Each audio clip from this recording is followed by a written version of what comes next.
Coming up on today's Locked On Senators, it's game day. The Sens road trip continues in Seattle, taking on a red-hot Kraken team that's done exactly what the Sens are trying to do, turn around from a bad start. And interim head coach Jacques Martin with some pointed comments in the media for the players saying, hey, it's time they look in the mirror about all these bad performances. We'll get into who is on the hottest seat and a whole lot more on today's edition of the Locked On Senators podcast. It's your team every day. You're Locked On Senators, your daily podcast on the Ottawa Senators.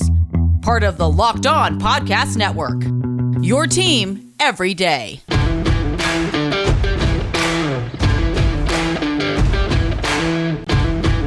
I'm Jake Sanderson, and you're listening to Locked On Senators podcast.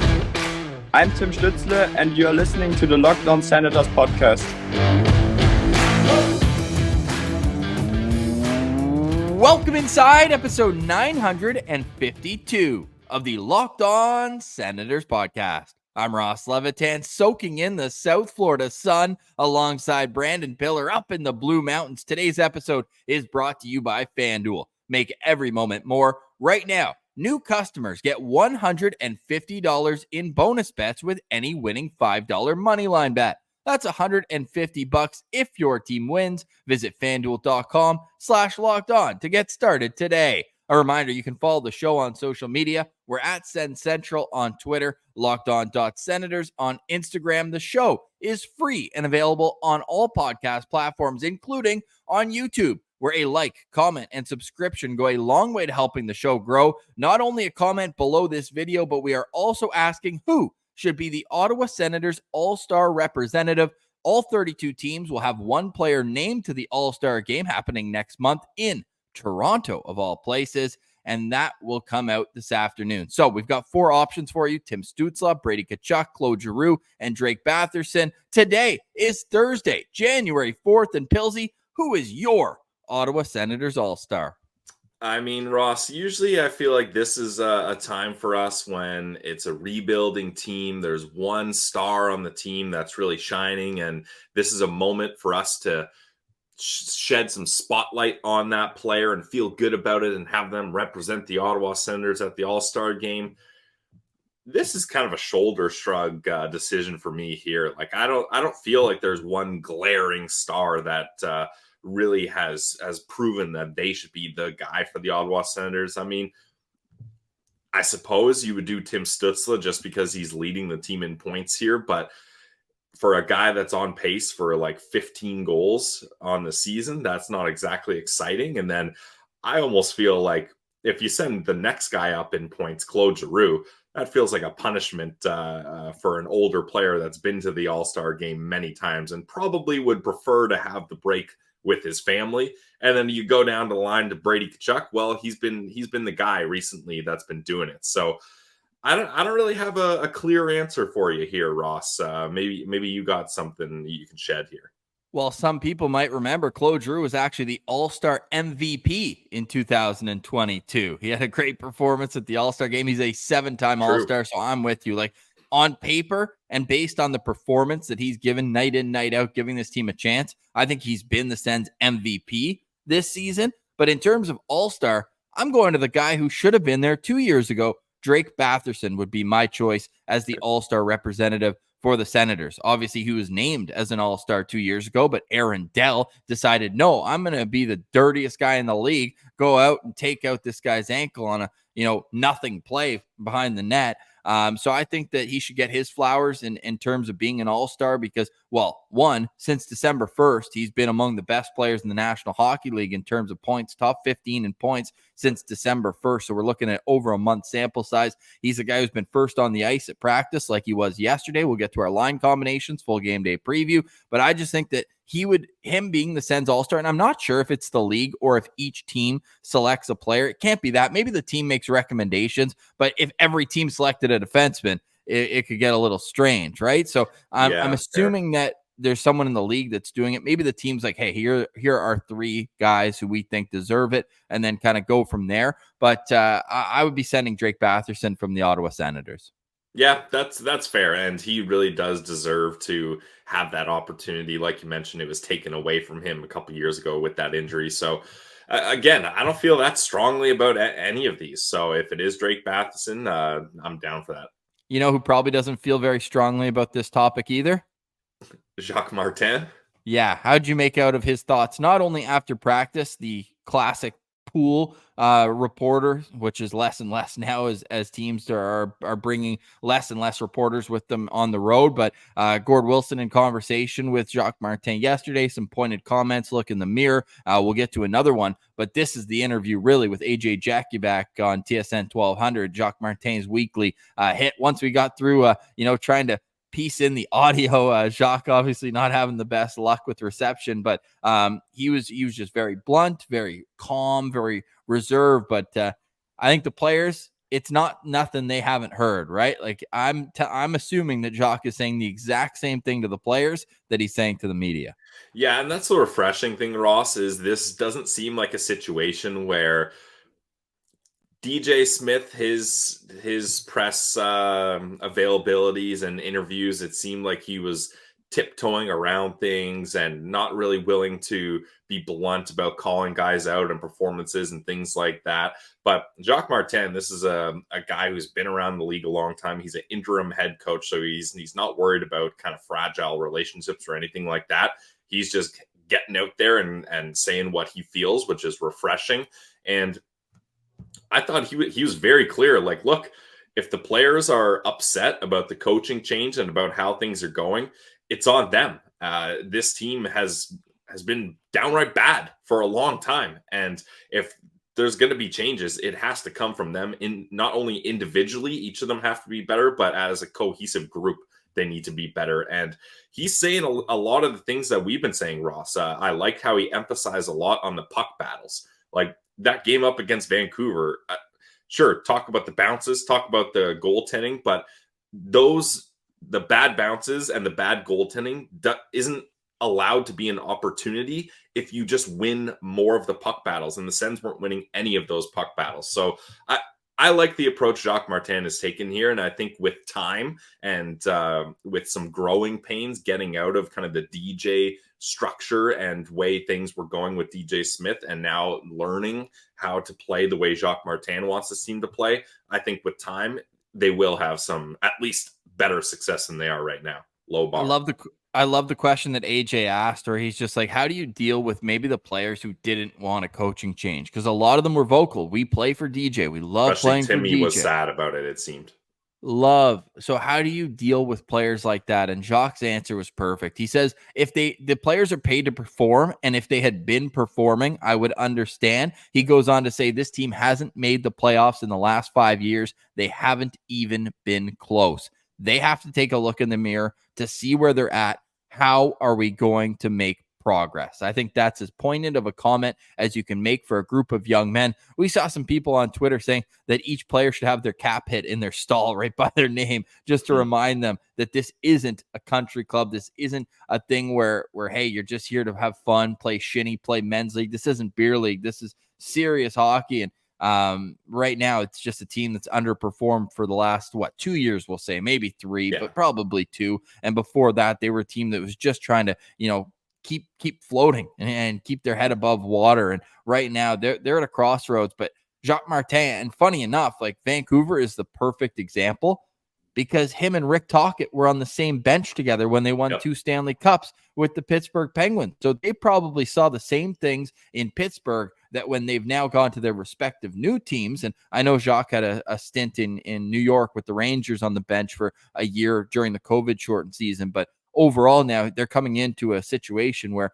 Rick Tocchet felt like he had to kind of, take the guts out of the fish in Vancouver and get back to what was working, what he saw was working in Pittsburgh. So that turned around. It took a year. Now they did have that new coach bump right off the bat, whereas Ottawa clearly struggling, just about 500, maybe a game below since Jacques took over 7 games ago. 3-4 record.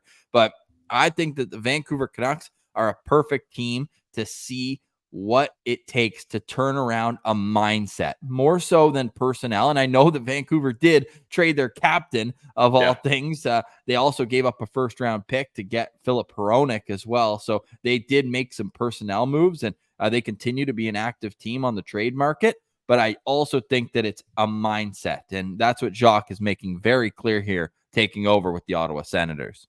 Yeah, and even it just seems, Ross, like this coaching staff is more on top of things. I don't know if you saw that clip our buddy Williams Martian posted, but I guess his uncle was at the Vancouver game right beside the bench, and he was filming the bench after guys were getting off shifts, and Alfie is getting in guys' ears, and there's back and forth conversation going on. Like this coaching staff is actively trying to change the mindset and reminding players how they expect them to play. And look, I think Mark Kostelic has been a much better player since that little Alfredson incident on the bench. And you might say that was something so minor, but it's little things like that where Casty, probably under the old regime, Ross, he goes back to that bench and he's not worried about hearing about it or worried about keep working hard out there. Yeah, worried about being a fourth line absolute beast that is just flying by, not finishing his checks. He probably doesn't care. But under this new team, that's not going to fly. Like Cassidy's role has to be to play that physical game, and he's got to know that. And the coaching staff is making all these players, or at least it seems like, is making all these players aware of what their roles are and what expectations are going to be moving forward. And I think a lot of Senators fans do understand this. But it's worth saying again for either, casual fans or people from other teams. Maybe we got some Seattle Kraken fans listening here on a game day against the Kraken. 10 o'clock puck drop as well. We will have the postcast afterwards. Jacques Martin is not a lame duck interim coach who's here like Mark Crawford was to just mop up the rest of the year. Yeah. I fully expect both Jacques Martin and Daniel Alfredson to be working in management next year, whether they're on the bench or not. They're going to be a part of the structure. These statements about the core of the team and looking themselves in the mirror, this is exactly what Steve Staios is thinking. There's no doubt in my mind that he's evaluating this the same way that Jacques Martin and Daniel Alfredson are. So don't kid yourself when this is not just Jacques Martin going rogue and saying, no, this is what just I believe. This is what the management of the Ottawa Senators is looking at with their players. It's not good enough. The team has just laid so many eggs this year. And you look at it 6-3, and I mean, there's so many different ways you can get to 6-3 final score. And that really makes them look a lot better than they did, losing 5-0 in the first period against Vancouver. But what a breath of fresh air, hearing Jacques Martin talk about, hey, things weren't going well in this way. They talk about the puck battles. Well, guess what? They're working on 2-on-1 recoveries in their own zone, board battles where help comes in, and then how do you make a heads-up play, getting the puck out of the zone properly. So they're clearly taking what they're seeing in the video and implementing it into practice, and we'll see how it looks in a game tonight. Now, which players should be most concerned about the way Jacques Martin spoke yesterday with the media? We'll have that conversation and a full game day preview next. You're listening to Locked On Senators, your team every day. Today's episode is brought to you by our friends over at Mary J's. Mary J's is a locally owned cannabis dispensary in the Ottawa area. Started off with three best friends making a life-changing decision, and through hard work and dedication, they have had success with 4 stores in Ottawa and a store in Cobourg. For our Ottawa listeners, the locations are Riverside, South, Orleans, Greeley, and Russell. Lots of spots to help you out. And Mary J's offers the absolute best and newest products in the market. And they're adding new stuff to the menu all the time. They got everything you need, whether you're a rookie or a grizzled vet. And Mary J's offers competitive pricing. In fact, they will price match any store in Ottawa. That means you are guaranteed to get the best price around at any Mary J's location. And they got the best customer service, the triple threat. They have the friendliest bud tenders who are always ready to help. One of the owners, Dashy, absolute beauty, a diehard Sens fan. So go to one of the stores, say what up to Dashy, talk to him about how the Sens are doing and about all the latest good products that Mary J's has to offer. Check it out today, guys. Mary J's Dispensary. Today's episode is also brought to you by Sleeper. You like daily fantasy? Well, go check out Sleeper, because Sleeper is the only daily fantasy app that we trust here at the Locked On Podcast Network. And you can win 100 times your money by playing daily fantasy hockey on the Sleeper app. There's all sorts of possible scenarios for this season, but to have a chance at winning big, you need to play daily fantasy hockey on Sleeper. It's the official daily fantasy app here. And with Sleeper, here's what you do.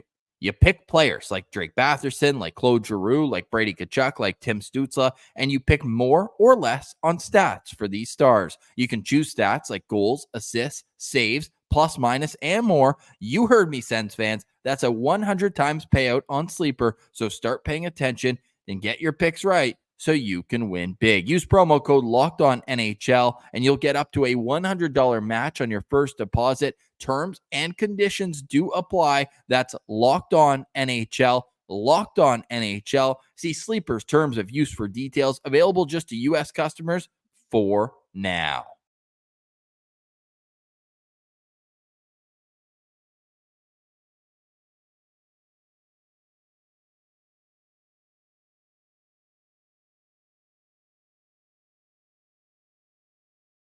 The Ottawa Senators taking on the Seattle Kraken, a Seattle Kraken team that has 0 regulation losses in their last 9 games. Old friend, hashtag Sens Abroad, Joey Decord, coming off a shutout in the Winter Classic. But maybe, just maybe, they stepped off of the mat on their way to the dugouts after the game. Some rusty skate blades. Maybe that's what the Senators need to turn this ship around. But before we get to a full game day preview, Pillsy, we have this conversation about Jacques Martin and, really putting the onus on the players to get out of this funk, this win one, lose one, good performance, bad performance, no consistency in their game. Which players do you think that was maybe most directed to? It's tough to say, Ross. Probably the top guys. Like you're looking at your Tim Stützle's, your Josh Norris's.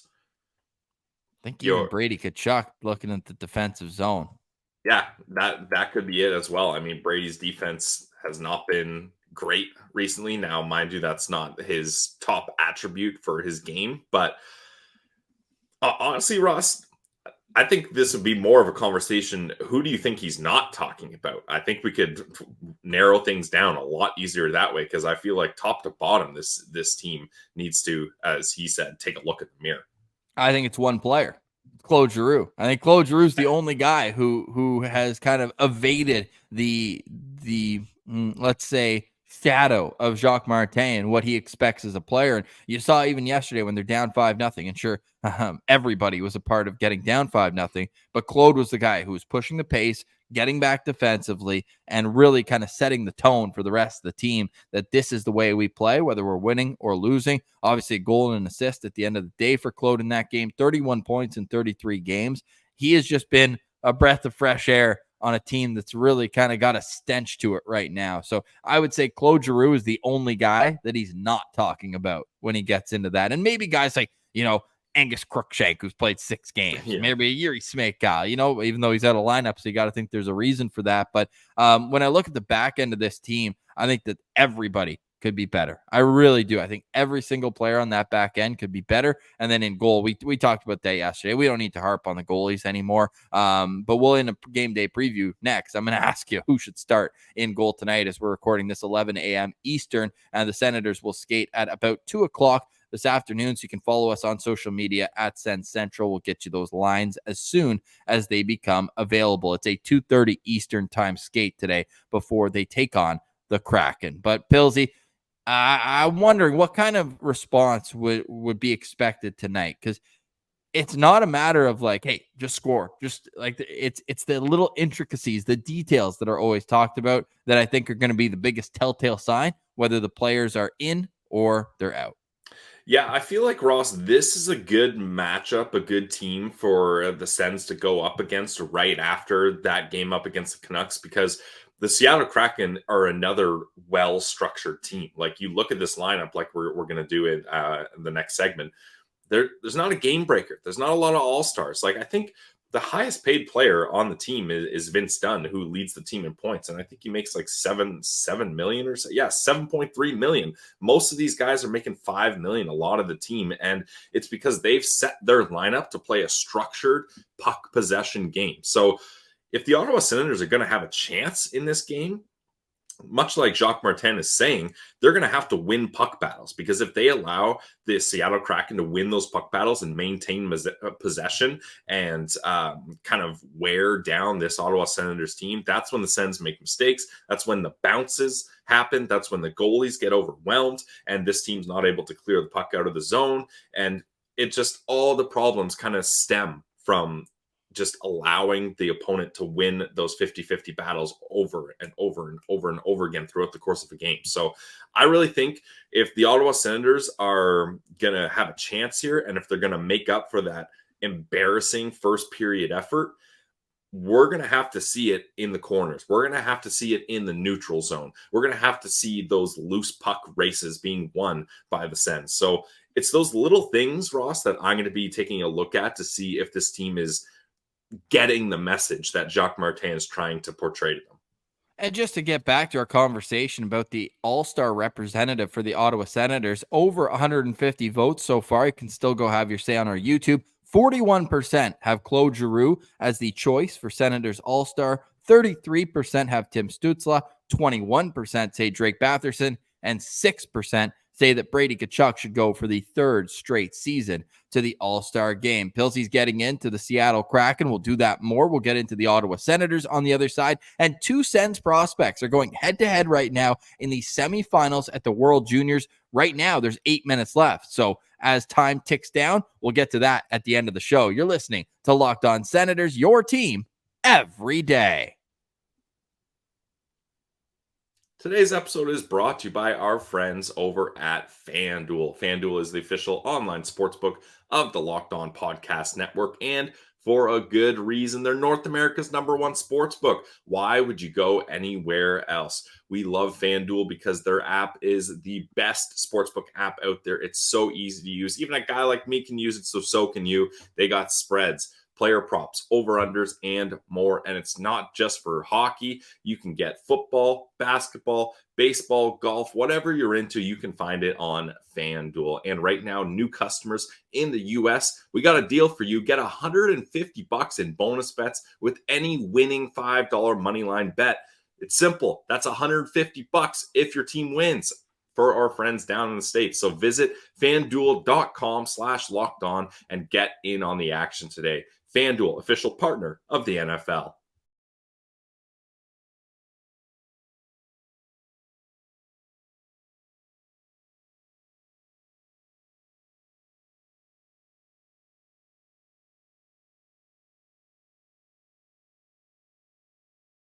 That means that post-game, we will be live on YouTube. Make sure you subscribe.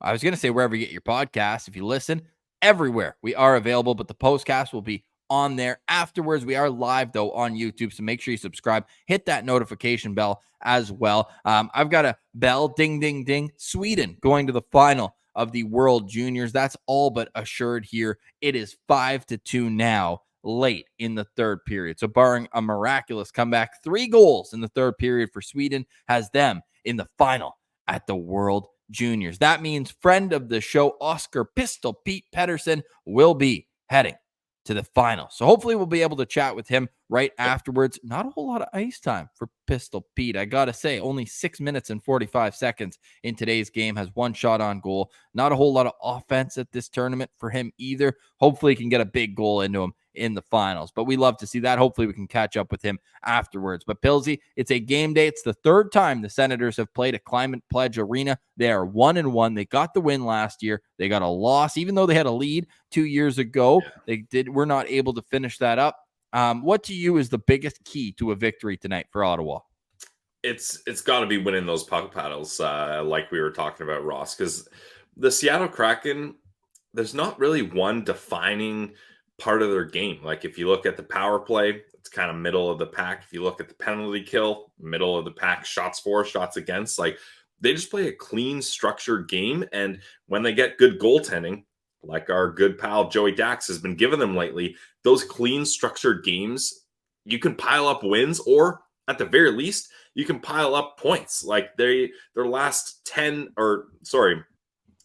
9 games, I think they've gotten a point. They're on a 5-game win streak. Like this team has been able to have success, even if it's not kind of banging the doors down or completely shutting teams out, although that's what they did at the Winter Classic. Like from top to bottom, this team just has a lot of good, solid depth. Now, I will say that on their current 5-game winning streak, they've been outshot by 69 total. So they are getting, some pretty good goaltending. They're outshot 35-27 in the Winter Classic. The only game of them that they outshot their opponents was an overtime win against Philadelphia, where they had one more shot, 29-28. That's the shot they needed. Well, they got outshot 38-21 against Calgary. They got outshot 43-30 against LA and 34-22 against Anaheim. So those are the 5 games, not in order, but on their win streak right now. So I'm looking at a situation where maybe their record's a little bit nicer than the gameplay would indicate for them. Their power play, they've only had 10 power plays over the last 5 games. They've converted on 2 of them. They've also allowed 2 goals on their shorthanded situations. Because for me, the big thing is special teams. Ottawa's special teams remain just absolutely brutal this season. Like, I can't even conceive how bad it's been for the Ottawa Senators. They only have 1 power play goal in their last 5 games, and they've had 11 opportunities. So I know Seattle's only had 2, but when the Senators have given up 4 in shorthanded situations, it adds to just how lopsided it feels like in the course of every single game. So I'm looking for Ottawa's power play to step up here and try to convert, because it's just been unacceptably bad over the last course of games. So I'm going to be looking for special teams for me as something that needs to step up tonight for the Ottawa Senators. And Ross, just sorry, before we move on from this, last game there was 2 power play opportunities, 1 for the Canucks, 1 for the Sens. The Canucks went 1 for 1, good for 100%. And on the Senators' only power play, the Canucks had a shorthanded breakaway. And then when the power play expired, the guy coming out of the box had a breakaway. So the best chances on the Sens' only power play were 2 breakaways for the opponent. Like, that just can't happen. Not great. You think when Eric Brandstrom was having his conversation with Jacques Martin that ultimately allowed him to play forward over the last 2 games, that he made note that maybe he could be the right-hand defenseman, left shot, but right side defenseman, because all of a sudden, not only is Brandstrom back on defense, he's on the top pair right side with Jake Sanderson. I want your thoughts on that in just a moment, but let me run through the practice lines yesterday for the Ottawa Senators. Josh Norris with Brady Tkachuk and Drake Batherson. So a little flip-flop here. Claude Giroux moving onto a line with Tim Stützle and Vladimir Tarasenko.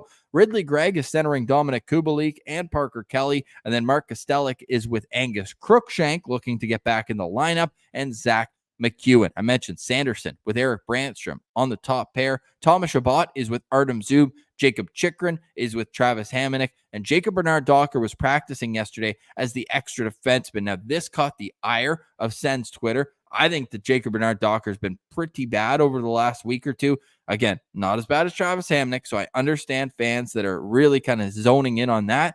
But also, nobody asked about Jacob Bernard-Docker's health status, because he left the 3rd period in that Vancouver game and did not return. So I'm curious to see, maybe it's just a little bruise, maybe it's a nick, whatever it is, and maybe that was a deciding factor. I'm not saying it is, but I'm saying it could be a part of the reason why Travis Hamonic remains in, or it could just simply be he's a veteran and they feel they need that in the 3rd pair. Now, in goal, Joonas Korpisalo, Anton Forsberg.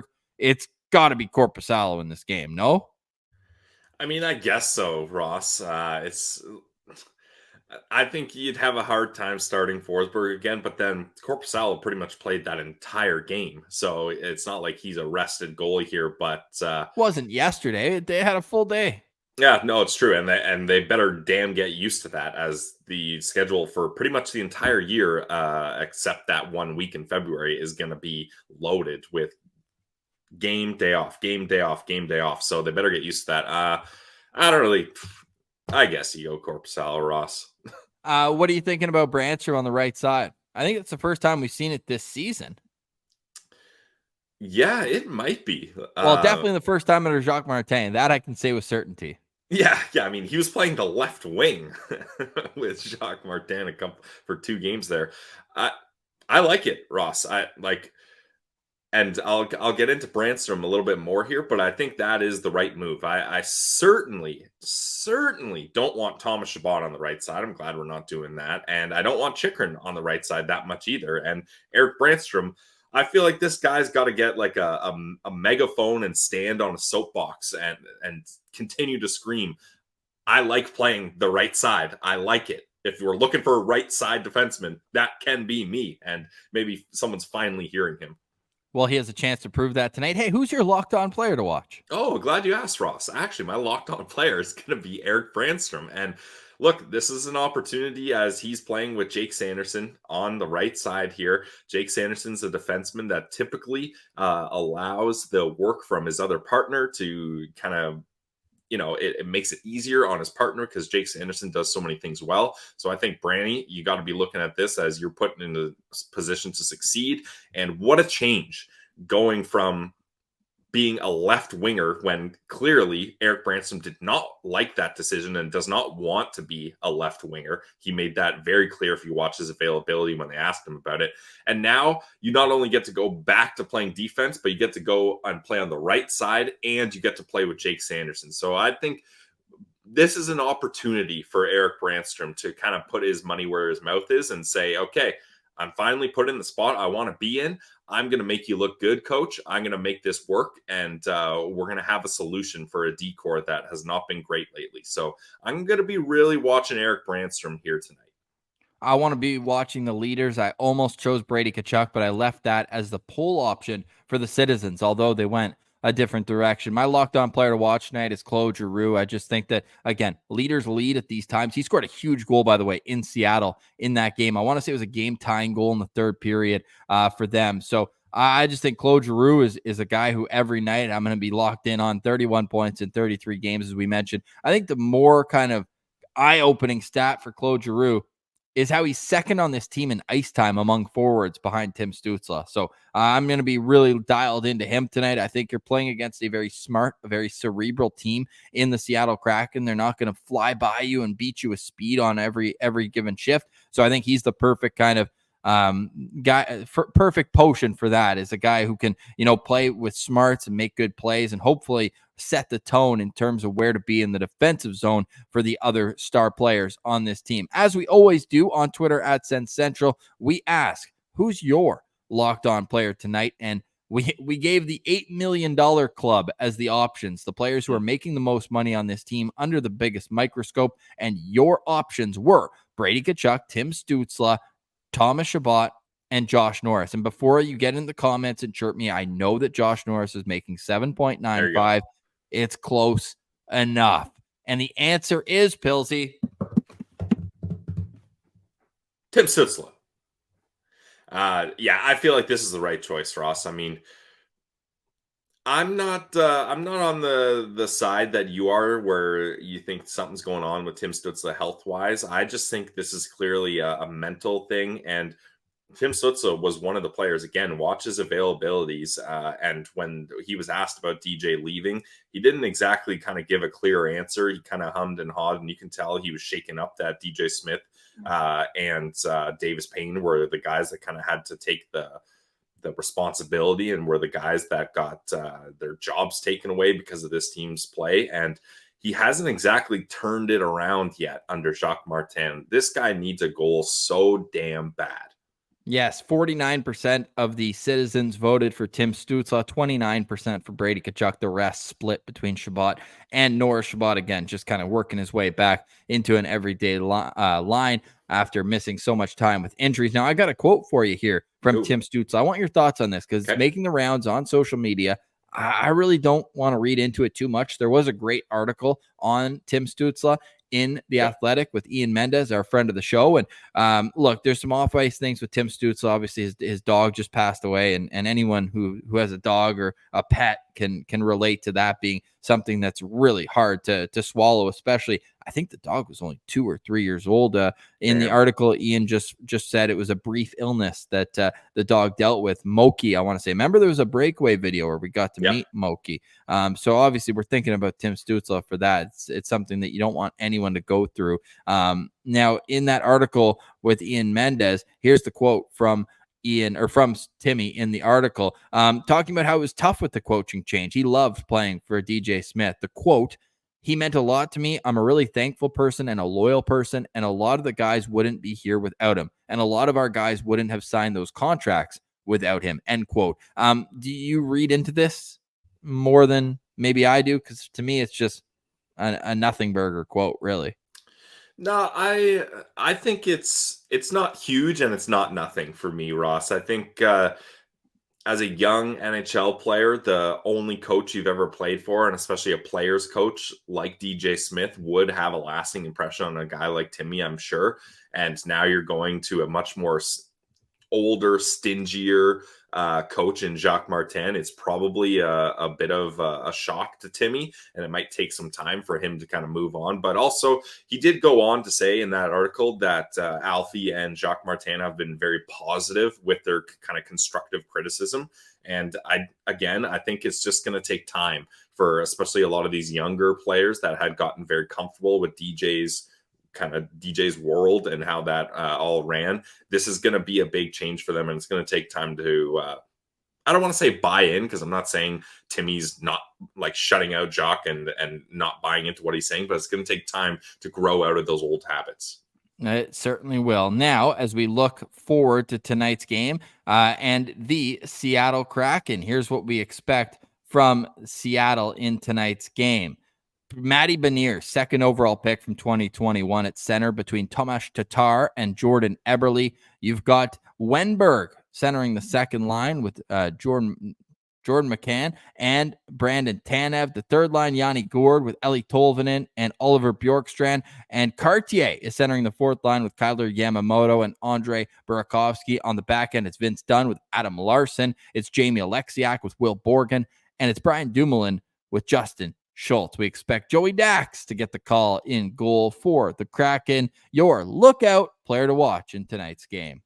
Well, I already mentioned it. The points leader for the Seattle Kraken, I think very surprising, at least for me, is Vince Dunn, number 29 on defense. And he's been pretty good lately. The last 4 games, he has 6 points, 2 goals, 4 assists.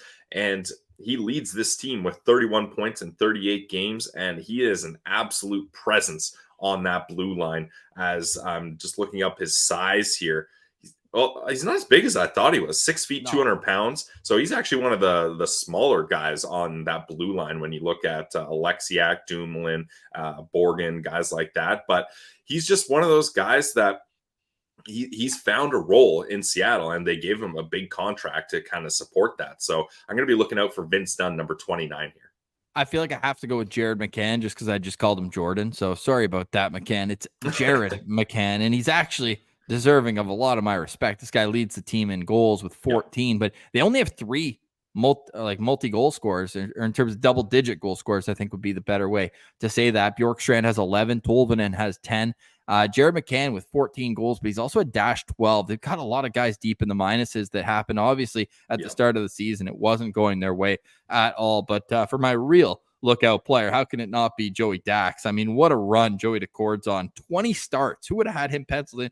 20 starts. This guy was on waivers before last season, and we were banging the drum. Bring Joey Dax back to Ottawa. But right now, he's been the maestro of 4 of the 5 wins during this streak. So his numbers are great. .919 save percentage. He's got 8 ties or like overtime losses or shootout losses. So it's him battling through, and we've known that that's the type of guy, type of goalie he is. So I'm really happy to see his success. I hope it does not extend to tonight. He was, by the way, in goal for that 2-0 Ottawa win last month, or December 2nd, I believe it was, in Ottawa, where Anton Forsberg had a huge shutout in that game. But for me, it's Joey Dax tonight, and I'm going to be looking at him real close. Hopefully the guys like Drake Batherson, Josh Norris, who spent time with him in Belleville, maybe got the book on him and can make things happen. But really happy to see Joey Decourt's success, and I'll be looking out for him tonight.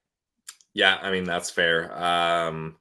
Joey Dax has been honestly the savior of this Seattle Kraken team. Like, Philip Grubauer has been hurt, and even when he's not hurt, he hasn't been very good. And for a team, like we mentioned, that relies on that structured game, and you talked about it, not a lot of big goal scorers here. Like Jared McCann, the leader with 14, that's not gonna get it done. They're not going to outscore their problems. So for a guy like Joey Decourt to come up and mop up the mess here off his nice little 2-year, $1.2 million contract is pretty impressive. And that's something, Ross, you and I, we've believed in Joey this whole time, and a lot of people believe in Joey, and they're starting to see the potential of this guy.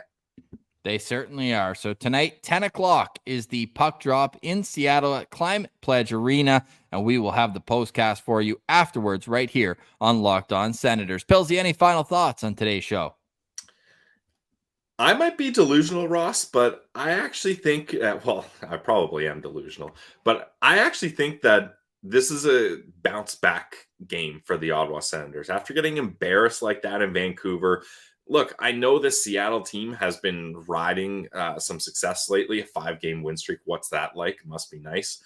But the Senators beat them 2-0 earlier this year, and there's no one on this team that really scares me here. So as long as the Senators can mop up those tiny mistakes and play with some more effort and win those battles and be a physical team up against Seattle, I think they've got a shot here. Like, I'm not putting this one up as a scheduled loss like I was the Vancouver game. So let's hope that at least let's get through the first period, not down 5-0.